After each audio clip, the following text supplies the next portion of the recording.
Assalamualaikum warahmatullahi wabarakatuh. Kembali lagi bersama saya, Tias Widianingsih, dalam mata pelajaran Bahasa Indonesia.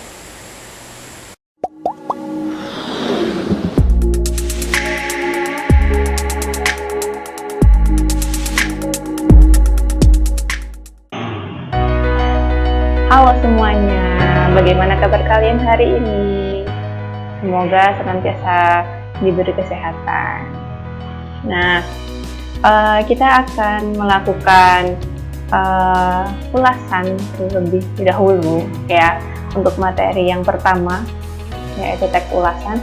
Sebelum nantinya Ibu akan memberikan ulangan harian untuk kalian. Oke, silahkan disimak.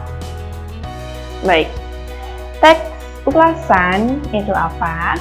Teks ulasan adalah teks yang berisi penilaian, ya, berisi penilaian, ulasan, resensi atau review terhadap suatu karya untuk dijadikan tolok ukur kualitas. Nah, kualitas ini berupa apa? Berupa kelebihan dan kekurangan sebuah karya. Oke, selanjutnya. Nah, berdasarkan cara penyampaiannya, ulasan terbagi menjadi dua jenis. Yang pertama, ulasan lisan. Ya, ulasan lisan ini bisa jadi terjadi dalam obrolan biasa. Ya, mungkin pula diadakan dalam kegiatan khusus semacam diskusi, seminar, atau bedah buku misalnya. Kemudian, jenis yang kedua, ulasan tertulis. Ini berwujud resensi ya, biasanya umumnya dimuat di media massa seperti koran, majalah, dan lain-lain. Selanjutnya, struktur teks ulasan. Ya, ini ada 5.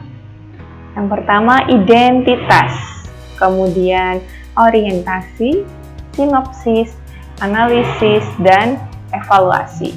Mari kita bahas satu persatu untuk struktur teks ulasan ini agar kalian lebih memahami struktur teks ulasan ini seperti apa ya sebelum kita mengadakan ulangan harian nanti. Oke. Nah, ini dia struktur yang pertama, identitas. Ya, mencakup judul, pengarang, penerbit, tahun terbit, tebal halaman, dan ukuran buku. Contohnya seperti ini. Ini ada novel ya, yang berjudul Ateis, karyanya Ahdiyat K. Miharja. Penerbitnya Balai Pustaka, tahun terbitnya tahun 1949.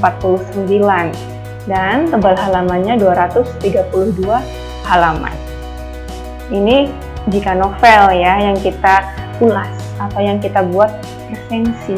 Kalau dia sebuah film, berarti bisa jadi di sini sutradaranya siapa, produsernya siapa, ya kan? Oke, sampai sini bisa dipahami. Kalau ada pertanyaan, silahkan kalian ketikkan dalam kolom komentar. Nanti akan Ibu jawab.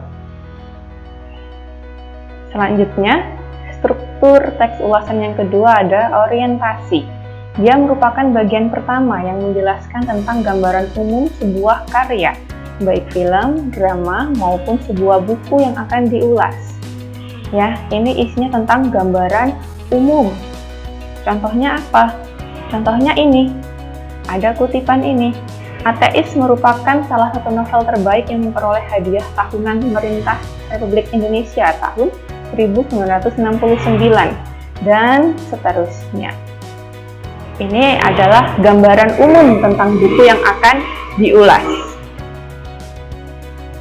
Selanjutnya, struktur teks ulasan yang ketiga ada yang namanya sinopsis. Nah, sinopsis ini dia merupakan ringkasan isi novel atau buku atau film ya. Sinopsis ini ringkasan ya, maka dari itu isinya ringkas saja tentunya. Tentang apa? Tentang isi bukunya, isi filmnya seperti apa. Ini bisa disimak ada contoh sebuah sinopsis ya. Contoh sinopsis novel ateis tadi. Novel ini menceritakan tentang perjalanan hidup tokoh Hasan dan seterusnya, tapi secara ringkas. Namanya juga sinopsis, ya kan? Selanjutnya, analisis. Struktur yang keempat ini berupa analisis. Analisis ini tentang keberadaan unsur-unsur cerita. Unsur-unsur cerita ini ada apa saja? Ada tema, penokohan, alur, dan sebagainya.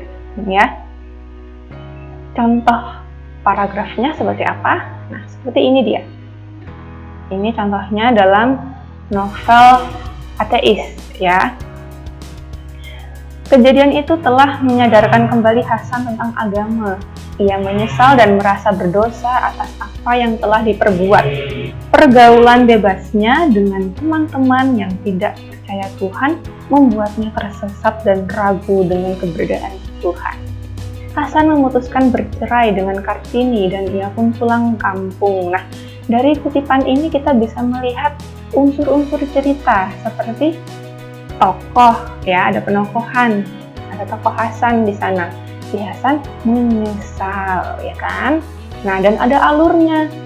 Setelah dia menyesal, ya, setelah Hasan menyesal, dia akhirnya bercerai dengan Kartini, lalu dia pulang kampung. Nah, ada unsur cerita dalam kutipan ini, ya.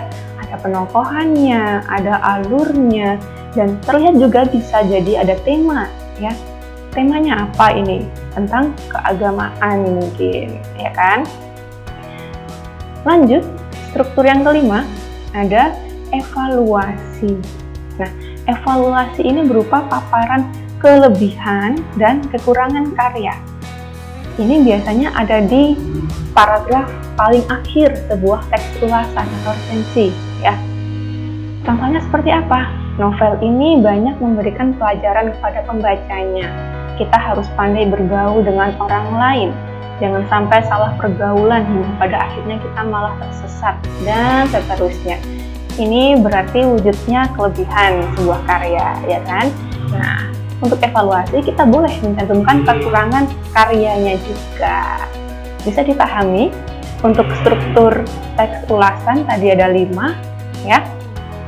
Kalau ada pertanyaan, silahkan kalian ketikkan dalam kolom komentar YouTube, nanti akan Ibu jawab. Mari kita lanjutkan. Nah, setelah tadi kita bahas struktur, sekarang ada yang namanya kaidah kebahasaan teks ulasan. Kaidahnya ada 4. Yang pertama, konjungsi penerang, konjungsi temporal, konjungsi penyebab, dan pernyataan berupa saran. Mari kita bahas satu persatu. Yang pertama, konjungsi penerang. Konjungsi ini apa sih? Konjungsi ini adalah kata hubung, ya. Konjungsi adalah kata hubung. Nah, untuk konjungsi penerang, dia contohnya menggunakan kata bahwa, yakni, yaitu. Contohnya bisa dibaca ya. Hasan merasa bahwa semua itu terjadi karena perbuatan Anwar. Nah, kata bahwa di sini dicetak miring karena dia merupakan konjungsi penerang. Begitu. Bisa dipahami? Baik, kita lanjutkan. Konjungsi temporal. Temporal ini kalau kita lihat, kita cermati ya, tempo ini pasti berhubungan dengan yang namanya waktu, ya. Contoh konjungsi temporal ini ada kata sejak, semenjak, kemudian, akhirnya, lalu, dan sebagainya. Intinya, semua konjungsi yang menunjukkan adanya tempo atau waktu, dia masuk ke konjungsi temporal. Contohnya ini, silahkan kalian simak ya. Sejak saat itulah pemahaman Hasan tentang agama mulai berubah. Nah, kata sejak yang dicetak miring ini dia merupakan konjungsi temporal. Oke, Contoh yang kedua, kemudian ia mencari Anwar. Kata kemudian merupakan konjungsi temporal. Bisa dipahami? Kalau ada pertanyaan, sekali lagi silahkan kalian ketikkan dalam kolom komentar, nanti akan Ibu jawab. Kita lanjutkan konjungsi penyebab. Nah, konjungsi ini penandanya adalah kata karena, sebab. Ya, contohnya, akan tetapi karena Rusli juga pandai bicara, kemudian dialah yang berbalik memengaruhi Hasan. Ada konjungsi karena. Ya, ini adalah konjungsi penyebab. Contoh yang kedua. Lama-kelamaan Hasan cemburu karena hubungan Kartini dengan Anwar semakin dekat. Ya. Sekali lagi, konjungsi penyebab, dia menggunakan kata karena, sebab. Bisa dipahami? Baik, kita lanjutkan. Pernyataan berupa saran, ini kaidah kebahasaan teks ulasan yang keempat. Nah, pernyataan berupa saran ini biasanya ditandai oleh kata jangan, harus, hendaknya. Contohnya, jangan sampai salah pergaulan hingga pada akhirnya kita malah tersesat. Nah, kata jangan, dia merupakan penanda pernyataan yang berupa saran. Ya, penandanya ini. Biasanya kalau ada kata jangan, dia merupakan pernyataan yang berupa saran. Ya. Kemudian contoh yang kedua, kita harus senantiasa berpegang teguh pada agama. Nah, kata harus ini juga termasuk penanda. Ya, sekali lagi, tandanya sebuah kalimat merupakan pernyataan saran, ada kata jangan, harus, hendaknya, bisa juga semestinya. Ya. Kalau ada pertanyaan, silahkan cantumkan pada kolom komentar. Kita lanjutkan. Setelah kita memahami struktur dan kaidah kebahasaan, mari kita pahami langkah-langkah menyusun teks ulasan. Ada 5 langkah, ya. Yang pertama, mencatat identitas buku atau karya yang akan diulas. Yang kedua, mencatat hal-hal menarik atau penting dari isi buku. Kemudian yang ketiga, menelaah kelebihan dan kelemahan isi buku. Lalu yang keempat, merumuskan kesimpulan tentang isi dan kesan-kesan buku itu. Atau mungkin film itu, jika kita mengulas film. Ya. Kemudian membuat saran-saran untuk pembaca atau penikmat film. Begitu, ini dia langkah-langkahnya ketika kita hendak menyusun sebuah teks ulasan. Sekali lagi, jika ada yang masih dibingungkan, silahkan kalian tanyakan saja pada kolom komentar. Nanti pasti akan Ibu jawab semuanya.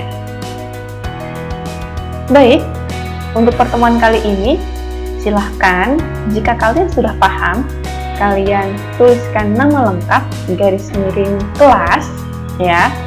Dan bagi kalian yang belum paham, silahkan juga kalian ajukan pertanyaan yang disertai nama dan kelas juga, ya, agar Ibu bisa mendeteksi, oh ini yang bertanya siapa misalnya, ya. Baik, Ibu cukupkan. Ibu ucapkan selamat belajar, ya. Tetap semangat walaupun kita masih harus belajar jarak jauh seperti ini. Sekian, wassalamualaikum warahmatullahi wabarakatuh.